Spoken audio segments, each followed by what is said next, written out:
You are listening to Leaders and Legends, a podcast produced by Veteran Strategies and featuring conversations with fascinating and impactful men and women who have shaped our world, our communities, and our history. My name is Robert Vane, Principal of Veteran Strategies, and your host for our discussion.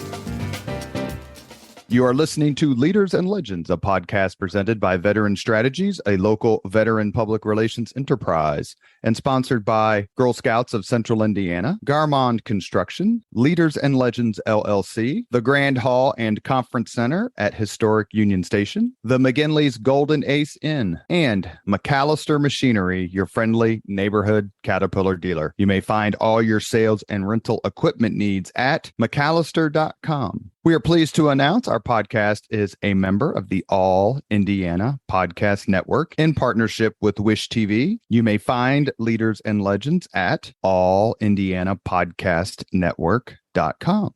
Thinking of starting a podcast or need to host a public meeting? Let Leaders and Legends LLC be your partner as you look for new ways to communicate your message. Please contact Chris Spangle or me at leadersandlegends.net. Thank you for joining us on the Leaders and Legends podcast. Our guest today is Janet Allen, who on the list of people I have met in my time as an adult in Indianapolis, no one is kinder, sweeter, easier to laugh, and more fun to make laugh than Janet Allen. She recently announced her retirement as co-CEO at the Indiana Repertory Theater after nearly 40 years of service. Janet, thank you so much for coming on the podcast. You're welcome, Robert. No one has ever described me as sweet. I'm probably the least sweet person you know, but you're kind to pick that word. You are a diabetes carrier because you're just sweet as pie. I've never had an interaction with you that didn't involve a hug and didn't involve a really earnest and fun and sincere conversation. First, let me, on behalf of the podcast, congratulate you on your retirement and ask why, after nearly 40 years, have you decided to step away? Well, Robert, for all I think the right reasons, I'm ready for some new chapters of my life. And I very much believe the IRT is ready for a new chapter as well. So those are real good. Those are the right moments, when it's time for a leader to recognize that it's time to retire. And I think that's an important aspect of leadership, is knowing when it's time to step away, and also to let the institution that you've worked for and with for a long time just fly on to the next thing. So that's what I'm doing. What drew you to the IRT in the first place?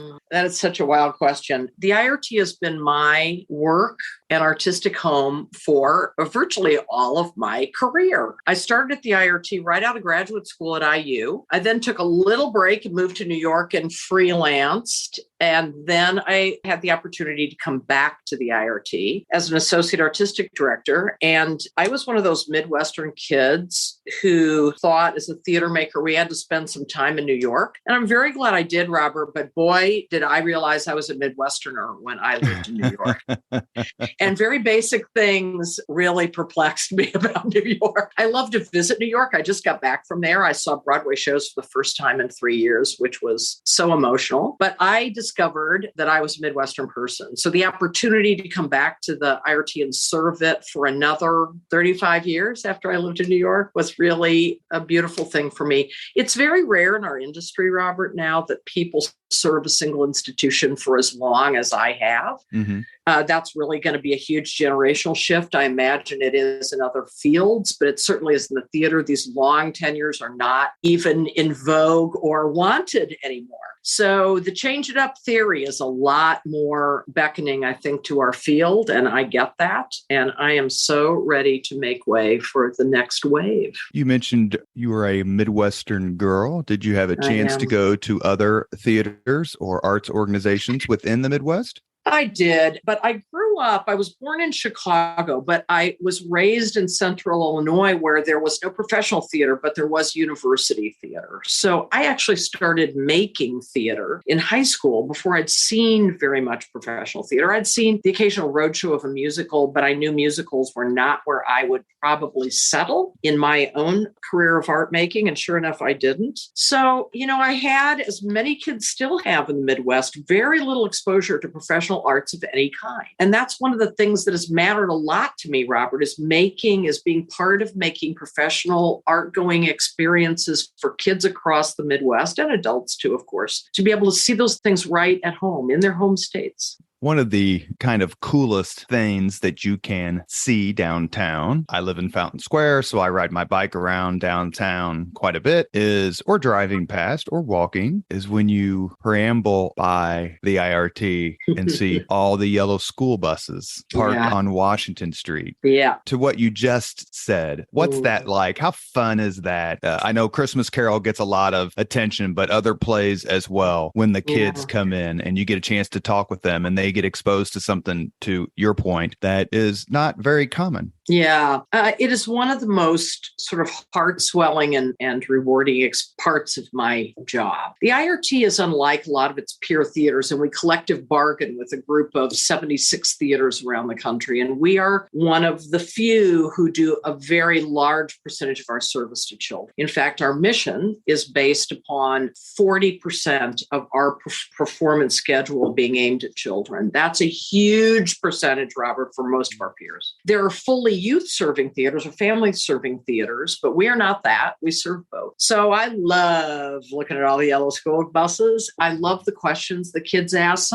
Sometimes it's as much a reward, it's more of a reward for me to listen to them talk in post-show discussions and ask questions as it is to listen to them watch the play. Because for so many kids, this is an awakening. It may be an awakening to a piece of history they never understood. It might be an awakening to somebody who they have learned to believe is the other, whether it is an other racially or religiously or economically. So we really think of that as a mind expanding experience for kids. It is particularly powerful for kids of color, even more so now, to see their stories on stage, not just white stories. So there's just so many ways in which the experience for kids is super deep. COVID shut down our service to kids for a year and a half. It was horrible. It was the most horrible part of our experience of COVID. This past season, we did have students coming back,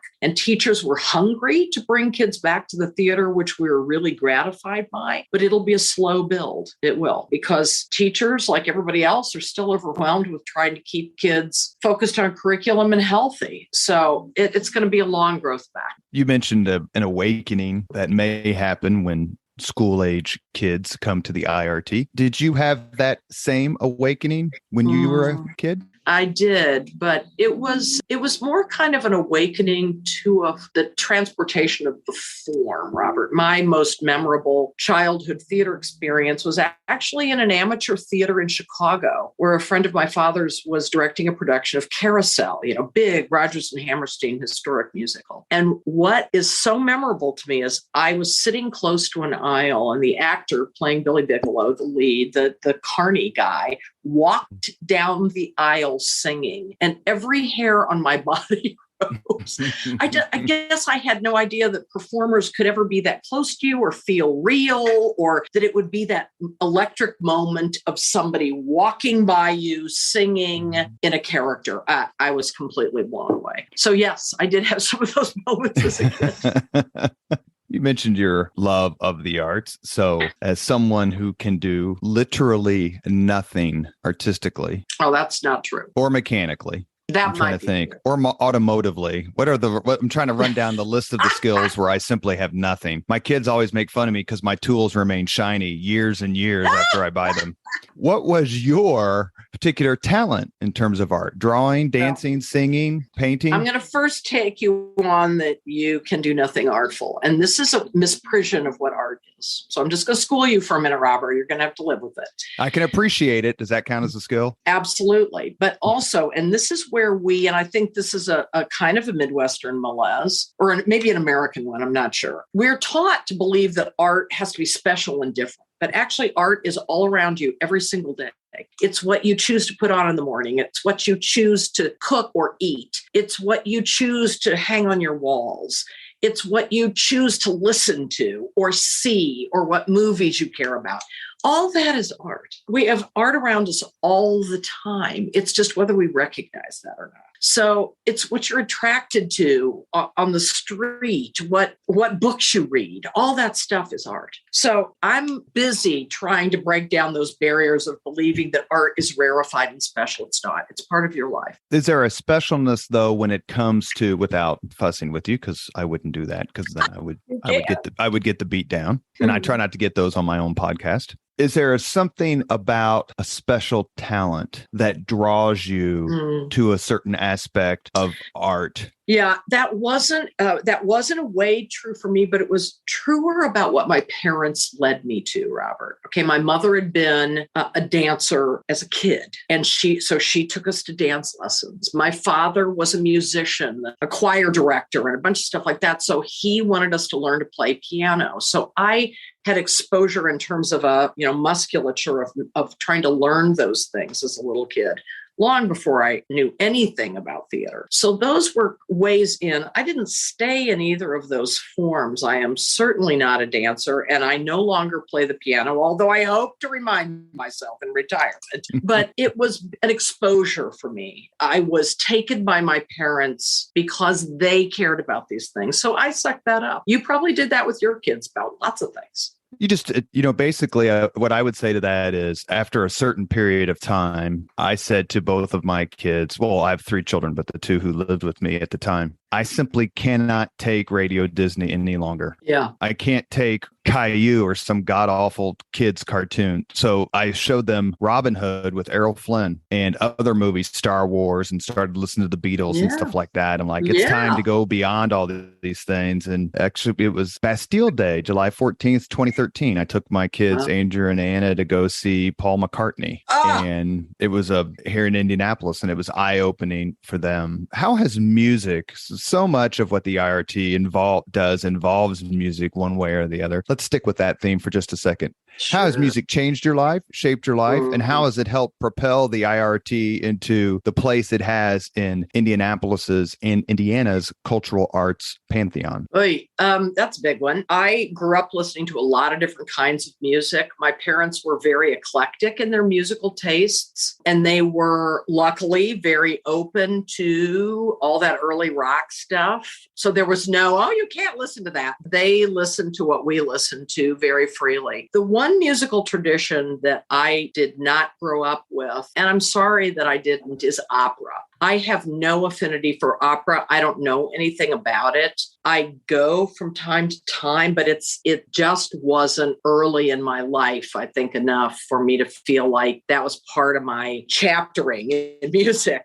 The reason that as you probably know, the IRT does not do many musicals, and we don't because of market saturation. There's 2 roadhouses here that bring Broadway musicals in. The Tarkington, oh my goodness, there's so many. Footlight, there's so many wonderful avocational theaters, community theaters, as well as the Broadway series here, where you can see massive musicals. So more for us, it's been about plays infused with music in one way or another, sometimes played live, often not. And composers, in fact, I've just gotten out of a day-long meeting with a composer. Composers are some of the most mysterious and prized artists to me. I get what an actor does because I work with them all the time. But lights and sound are big mysteries to me and so transporting emotionally that they are super key collaborators for us. I love that part of the form. So we revere them and we employ them and we hope that they will lift the work that we're making always. You are listening to the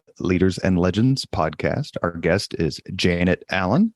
She's the Margot Lacey Eccles Artistic Director of the Indiana Repertory Theater. She recently announced her retirement after nearly 40 years of service. She's a wonderful friend and a true Hoosier champion of the arts and beyond that. When you see a play like Hamilton that just becomes a phenomenon, a cultural phenomenon, does that warm your heart and make you feel more optimistic about the future of the arts? Absolutely. And I will say that, some of the things that I heard about Hamilton before I ever saw it, Robert, first, thank you for those lovely compliments. They're very kind and very over the top.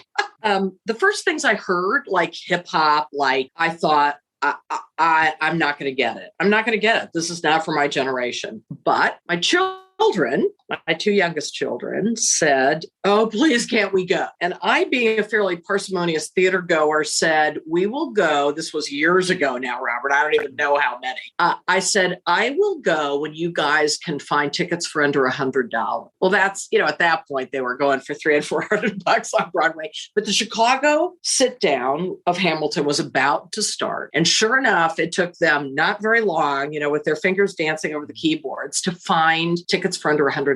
So the four of us went. We had been listening to the music for a while. I begrudgingly, I will say, because I thought, I'm not going to get this. And I very quickly started falling in love with the music. And of course, falling in love with my children's captivation by it. And my kids can now both sing. They're 22 and 25. My younger two can sing the whole score and have been able to for years. So I will say I was utterly beguiled by it when I saw it. I've seen it twice. I saw the version on TV and loved it for very different reasons, because it explodes the backstage of the production so beautifully. It totally gives me hope, Robert, because it's a reinvention of musicals. The same way Hair was, and Rent was, and Spring Awakening was. All these, in fact, I just saw Strange Loop last week in New York, which is the Tony Award sweep winner of the year. It owes so much to Hamilton. And you just see these seeds of progress being handed off from composer and lyricist and book writer to the next. And it's dreamy to see that. Is Indianapolis's reputation nationwide? Is Indianapolis's reputation as an arts community stronger now than it's ever been? And even if it isn't, how much has it changed or grown since you started at the IRT back when Bill Hudnut was mayor?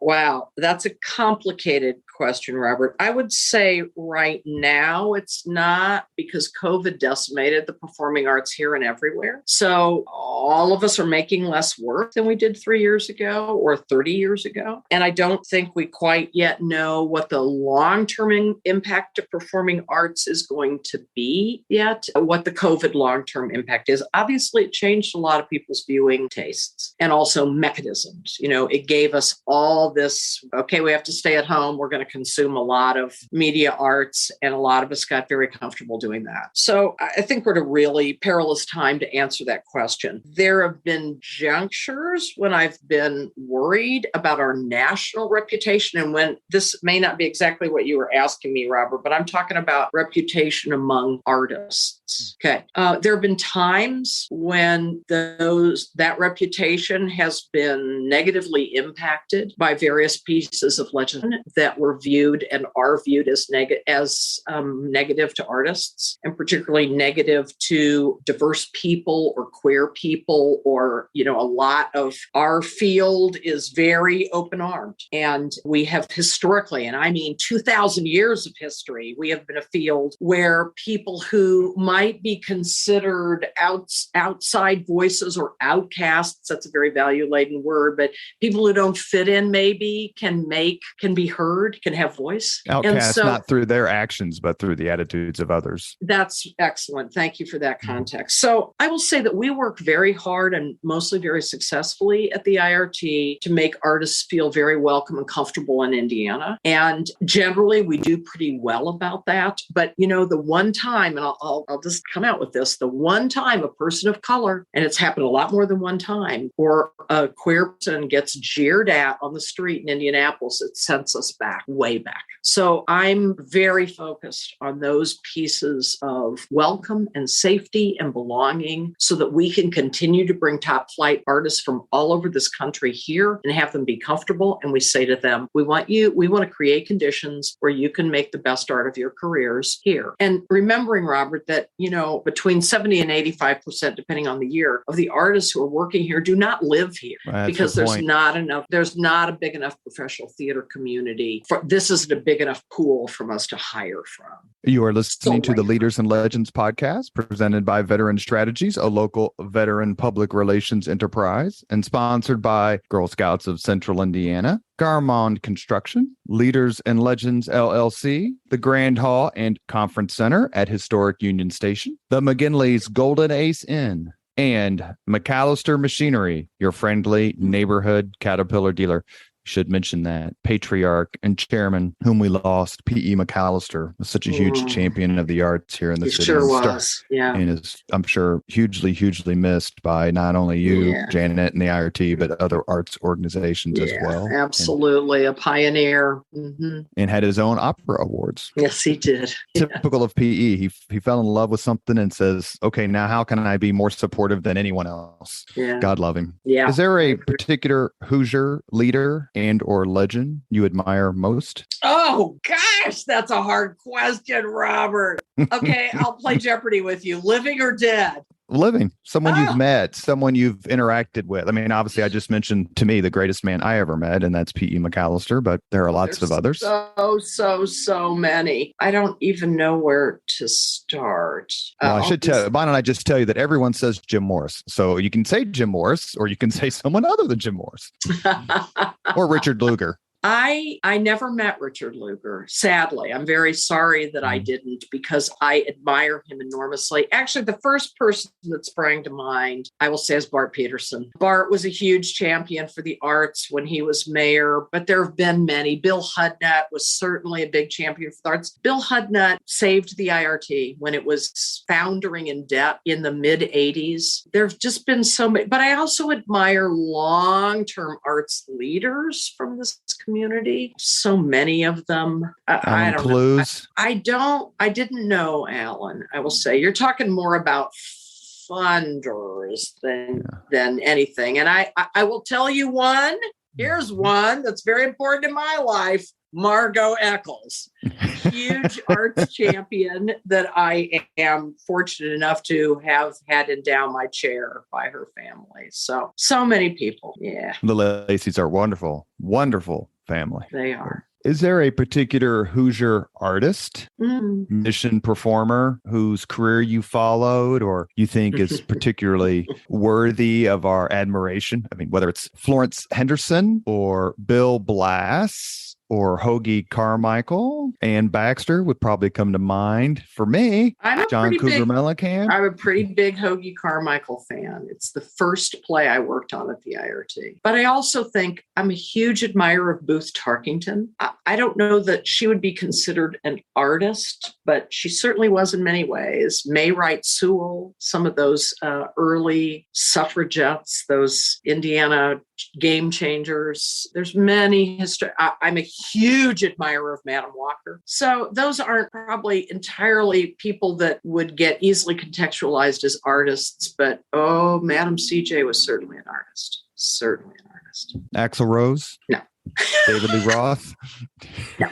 John Mellencamp, yes. Yeah. No. How many times so much of a rocker in that way. How many times David Letterman, Jane Pauley. I'll take those guys. That's certainly true. How many times have you seen A Christmas Carol? Seen it? Oh, thousands, Robert. Thousands. How long have you all been putting it on? Well, we've been doing it. We did it in two different pieces. We actually produced it from 80 to 84, and then we stopped. Then we started again in 96, and we've produced it save for the first year of COVID. So save for winter 20 every year since 96. I have directed, I don't know, a few of those, Robert. I don't know, maybe a handful. I don't really know how many I've directed. I've produced 27 of them. I've worked on all of them in one way or another. And I'll say that I fall in love with Dickens all over again every year. I'm not lying. I'm not being cute with you. I really do. I really do. When you go to, the last time I saw a play in another theater, I saw Phantom of the Opera in London. Okay. And the theater was, of course, beautiful. But when I looked at the production, I was struck not because the IRT has the same quality, but because for some reason I expected the London performance to just be more. Because it's London, because it's Her Majesty's Theater and all that. When you go to see other plays, do you bring back ideas and go, hey, I want to do that? Absolutely. It's the main reason I've gone to the theater. And in fact, I'm really curious what going to the theater is going to feel like starting next July 1st after I retire. I won't be looking at it the same way. And I'm fascinated by a number of things about that. First, I'm fascinated whether my eyes will just need a break from theater viewing. I don't know. And I'm also fascinated to see just how I will metabolize this art form I've dedicated a lot of my professional life to. I will be free of certain things, Robert. One of them is I count actors like crazy because actors are cost centers. So it's very related to budget. And I won't have to count actors anymore. When I go to theater in London and I see some big, huge thing on the West End, what I'm most depressed about is how many actors they can afford to put on stage. And that's really hard for us to put, 30 actors on stage. So I want to stop bean counting. That's a fair point. Is there a particular genre of play that is the most popular or lucrative for the IRT? Like we must do this every year because if we don't do this, we sacrifice revenue. And there's there's watching an episode of Law and Order with my kids, and it involved some murder of this and that arts involved. And one of the guys being interviewed by the cops said, "Well, detective, there is no art without money." True that. And in fact, murder mysteries is one of the big genres that sells, Robert, and particularly murder mysteries that have a title that people recognize. So, my Agatha kids and Christie, I cannot wait to go to Clue. There you go. We can't wait to go to Clue this year. That's why it's on this bill, man. So bring people back into the theater. Yeah. Mm-hmm. So there are genres, and murder mysteries is a big one. Title recognition things, adaptations of popular fiction do well. Certain kinds of name recognizable comedies do very well. So we think of those as the sort of blockbuster titles, and we usually strive to have a couple or three of those on the bill that will bring people that may not be subscribers or in fact may never have been to the IRT before and say, oh, well, I've never been there, but I'll go see Clue, right? And that's a big piece of our programmatic engine. But in my view, those titles, and we strive to produce them beautifully, but those titles help us pick some lesser known stuff that we think people will really resonate with. And we also want to produce that. Do you have a favorite mystery that's been put on by the IRT? No, Robert. Mousetrap was great. I don't have favorite Holmes and Watson. You don't have a favorite? I don't. I'm such an egalitarian, and I've done this work for so long. I really don't have favorites. I do love. I'm an Anglophile. You said that word before, so I do love British murder mystery. I love Sherlock Holmes stuff. So yeah, I guess that my edge might be the British murder mystery stuff. But I also love adaptations of all kinds of literature, American and British. So go ahead. We're opening with Sense and Sensibility, one of my favorite novels. Yeah, I saw that. So very girly, but I'm hoping some men are going to come see it.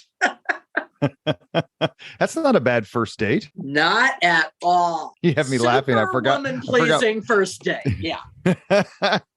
So the question I was going to ask is, how has the revitalization over the last 40 plus years? I've said this on several podcasts. I was born in 1967 here in Indianapolis. And when I was a kid, I only came downtown to watch not Sense and Sensibility, but Dick the Bruiser. Ah. Okay. There was really nothing else, a whole lot going on. But in the last several decades, all of downtown has been reborn. And how has this urban renaissance, certainly in the urban core and the mile square, helped the IRT? Well, it certainly has, Robert, but I've also lived to see it both thrive and take some dips. And certainly from a retail perspective, now we're in a dip from COVID.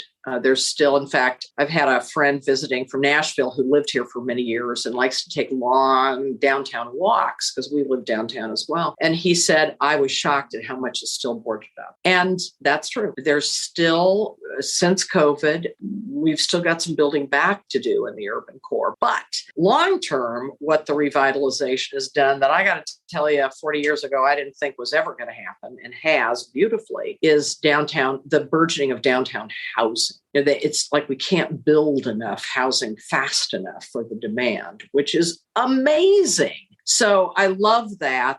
I think it gives all of us who are making arts downtown, and that certainly includes museums and symphony and us and a bunch of the smaller theaters, as well as music venues, an opportunity to really start appealing to people who can walk and ride their bikes like you. And I think we've got work to do on that. But downtown housing, I think, is a great promise for the future of downtown. How important is it, and please describe for all the arts organizations, whether it's the Symphony or the Palladium up in Carmel or other venues, other companies, to work together to get along, because the dollars are scarce. And so while I'm sure there's some competition, especially for philanthropic dollars, there's also a real sense of collegiality, I'm guessing, about promoting the Indianapolis art scene in general to the benefit of everyone. Yeah, I have never, outside of a handful of years in New York, worked in another market, Robert. So I only understand this really from my peers around the country and other people who come to work here. The Indianapolis art scene is extremely collegial. We know each other. We support each other. We don't compete for dollars. I think hardly at all, in a negligible manner. When the Murat was about to come online, now, what was that, 25 years ago, probably, there was so much chatter about, oh my God, they're going to axe out your market share. That's not how it works. How it works in almost every community, certainly every community that I've ever heard of, is more arts makes more boats rise. Okay. And that's just how it is. It sounds very Pollyanna-ish, but the more opportunities there are for people to go to the theater, the more likely they are to look around at what other theater there is to go to. So we are extraordinarily collegial. And I will say during COVID, which is clearly a recurring theme of our conversation here, Robert, we're still in it. We're still in it. Yeah. And it's still very, very, very top of mind for me. The Arts Council of Indianapolis gathered us together in biweekly Zoom meetings to commiserate, to learn from one another, to figure out what best practices could be. And it was invaluable. And they also, at that point, even though it's not funded, it's not covered in their funding rubric, they invited a number of the Hamilton County folks like the Palladium to come into those conversations, because that demarcation of funding is really artificial. We share audiences with everything in Carmel. So to behave as if that happens on some other virtual plane is just silly. So I think we're very collegial. A lot of us talk all the time, even cross-disciplinarily. Could there be more collaboration? Sure, probably. But I think this is a community in large part led by the values of the Lilly Endowment to say, we want you to work together. Tell us how you can work together. And that's had decades of impact. So they've culture shaped about how we interact as well as fund us, which is unbelievable. Wonderful. Just give a shout out to a former Leaders and Legends podcast guest, Julie Goodman, who runs the Arts Council. Julie saved us during COVID. Seriously. She and her staff just saved us. Explain, because I'm particularly enamored with Amanda Kingsbury, who is her comms person, who used to be at the Star. Amanda, besides being an absolutely wonderful and incredibly brilliant and fun person, she's also an East Sider living in Irvington. Hey, so there you she's go. Good. Means she's good people just by virtue of that. But how did Julie and her team and the council? And maybe let's talk a little bit about Kira Amstutz over at the Humanities Council, because I know everybody came together. You mentioned Bart Peterson, and Kira used to work for him. Talk a little bit how you all circled the wagons. Well, Julie simply felt that we needed to be in conversation and that we could not wait until the bewilderment had passed to get there. So literally, I think in the end of March of 2020, when, the city was utterly silent and closed down, she started convening us on Zoom. Now, the arts and culture community is aided by the fact that we have this thing called cultural consortium of arts professionals. So there was already a body that used to meet live that then she started convening on Zoom. And that platform platform has now continued for more than 2 years. We meet less often, but we continue to meet. And the Arts Council also hired a consultant. What's Sarah's last name? Oh, God. Sarah's a local lawyer and consultant who Julie hired to be our COVID information expert collector. So we didn't all have to take time to do our own research. That was a massive gift. And then just talking about the opportunity to talk and the encouragement to talk frankly about what we were all encountering was amazing. And then, of course, it made us feel less isolated and alone. And then when George Floyd was murdered, she very quickly built the conversations about race justice into the convening we were doing. And so those things existed and still exist in a lot of parallel conversation and intersecting conversation about what is it like to do this work when we all need to be convening on these issues? And it's been wonderful. You mentioned something about the Indianapolis community coming together, both in terms of arts and other topics. Have there been particular Indianapolis artists or performers who you feel like the IRT has really helped? And does it give you a particular pride when you have an artist or have a performer who went to North Central or went to Short Ridge or wherever, and now here they're on the stage at the IRT?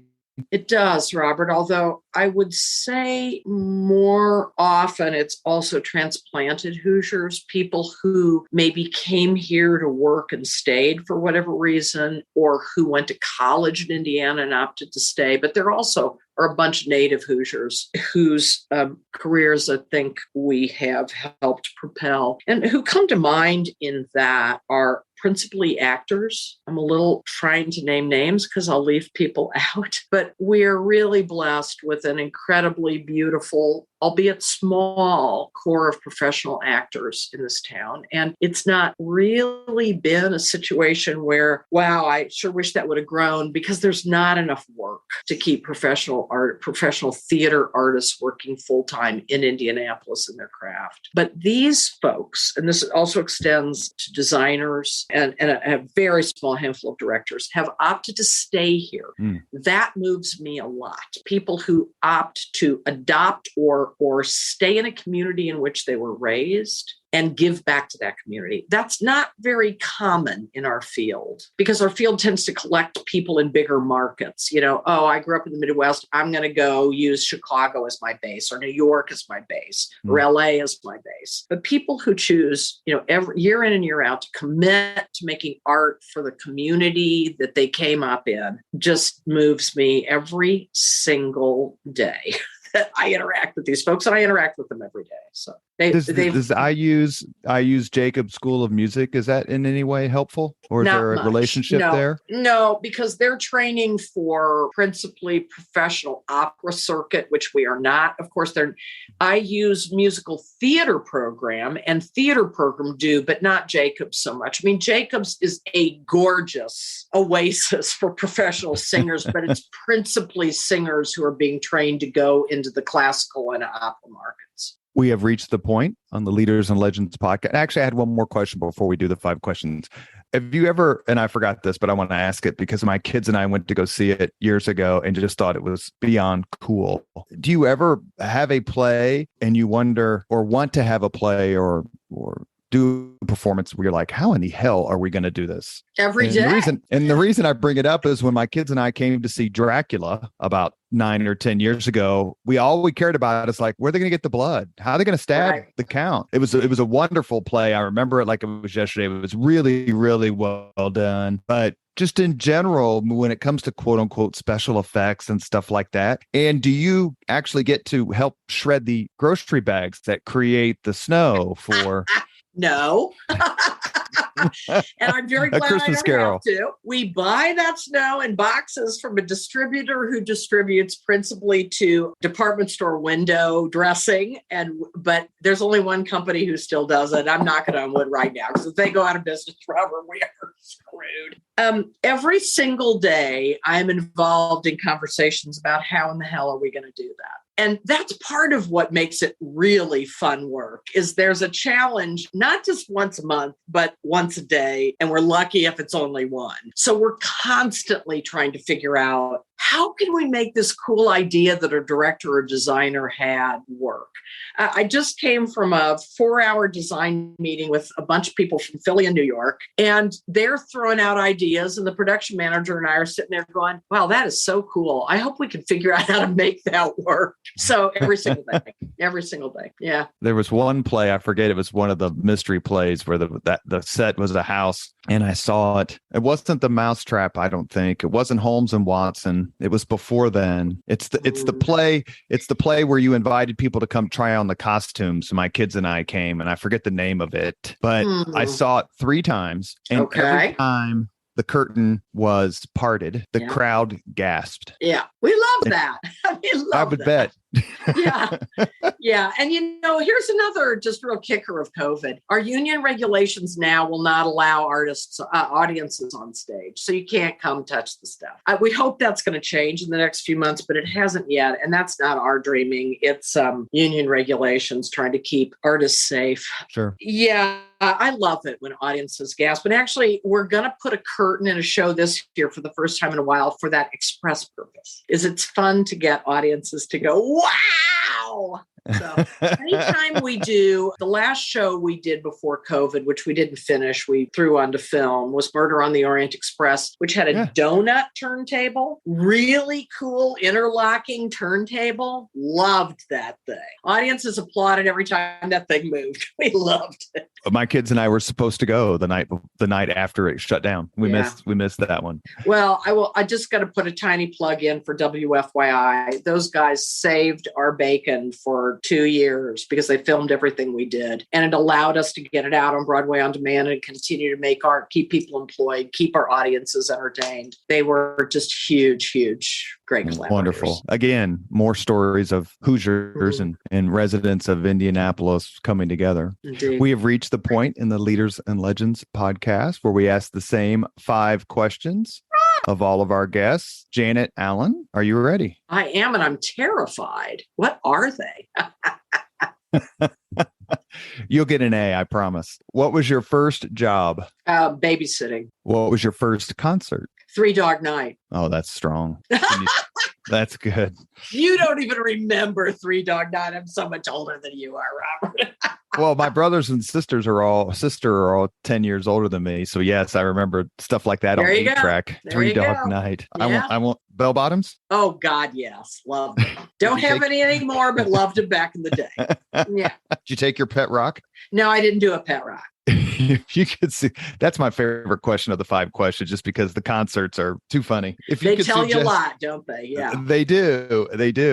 And sometimes I actually know the answer because I know the person whom I'm interviewing. And so it makes it even more fun, but we've had some really good ones. My favorite remains Greg Ballard, who was a huge champion of the arts, obviously, whose first concert was Sly and the Family Stone in Indiana University. Well done.